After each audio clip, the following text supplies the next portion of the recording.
యూట్యూబ్లో 700 millions views వచ్చినాయి. And hi guys, so ఈరోజు మనం టాప్ 5 ఫోక్ సాంగ్స్ గురించి మాట్లాడుకుందాం. తెలంగాణలో ఉన్న టాప్ 5 ఫోక్ సాంగ్స్ గురించి. ఇది నా పర్సనల్ 5 లిస్ట్ మాత్రమే. సో మీకు ఏ సాంగ్స్ ఇష్టమో కమెంట్లో చేయండి. లిస్ట్లో నా 5th ప్లేస్లో ఉండేది ఇల్లగా వెంకటి. ఈ సాంగ్ వచ్చేసి పాడిన వాళ్ళు ప్రభా గారు. సో తన వాయిస్ ఉంటుంది. థీమ్ వచ్చేసి నార్మల్గా మనం ప్రతిసారి ఒక అమ్మాయి వెంట పడుతుంటే చూస్తాం. ఈ సాంగ్లో మాత్రం అబ్బాయి వెంట పడితే ఎలా ఉంటుంది. సో తన అంటదన్నమాట, ఈ ఊళ్ళో నాకంటే అందరూ పేపర్ లేటరా బాబు, నన్ను ప్రేమించారు, నేను తను బాగా చూసుకుంటాను, ఎందుకు నన్ను అవాయిడ్ చేస్తున్నాను అని చెప్పేసి. సో అదే సాంగ్ అంతా ఉంటుంది. సో నెక్స్ట్ సాంగ్ వచ్చేసి ఈ సాంగ్, ఒక అమ్మాయిని డేట్కి రమ్మంటాడు.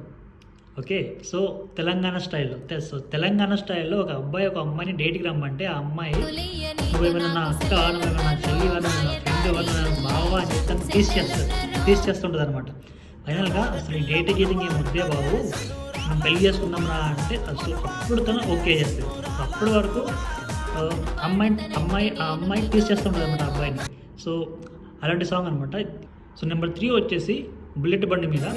సో ఈ సాంగ్ వచ్చేసి ప్రతి ఒక్క అమ్మాయికి చాలా కనెక్ట్ అవుతుంది. సో చిన్నప్పటి నుంచి ఒక అమ్మాయి తన ఇంట్లో వాళ్ళ బ్రదర్స్ అండ్ ఫాదర్ తను ఎలా చూస్తున్నారు, అండ్ తర్వాత తను పెళ్ళైన తర్వాత ఆ అత్త వాళ్ళ ఇంట్లో ఆ అమ్మాయి ఎలా ఉండాలి అండ్ ఆ హస్బెండ్కి ఎలా ఉండాలని చెప్పేసి సాంగ్ అంతా ఉంటుంది. నాకు తెలిసి తెలంగాణలో పెళ్లి టైంలో ఈ పాట లేకుండా అయితే జరగదనుకుంటున్నా. సో టాప్ 2 చెప్పే ముందు మీకే సాంగ్ ఇష్టమో కింద కమెంట్ చేయండి.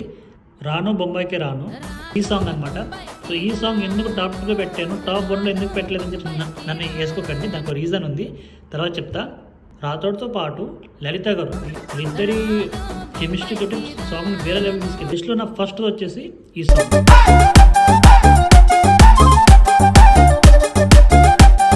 సో ఈ సాంగ్ ఎందుకు ఫస్ట్ అంటే, రాను బొంబాయికి రాను చాలా ఫేమస్ అయిన తర్వాత విన్నానే, కానీ ఈ సాంగ్ మట్టుకి డే 3 రిలీజ్ అయిన 3వ రోజు నేను చూశాను.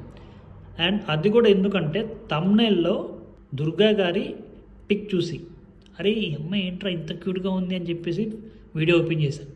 వీడియో ఓపెన్ చేసిన తర్వాత తన ఎక్స్ప్రెషన్స్ తోటి నాకు అసలు అర్థం కాలేదు. ఒక సాంగ్ నచ్చడానికి లిరిక్స్ ట్యూన్ ఉంటే సరిపోద్ది అనుకున్నా, కానీ ఈ సాంగ్ విన్న తర్వాత కేవలం ఎక్స్ప్రెషన్స్తో సాంగ్ నచ్చిందంటే అది ఈ song. This is my top 5 list folk songs Telangana నుంచి. సో మీకేం నచ్చుతుందో కింద కమెంట్ చేయండి.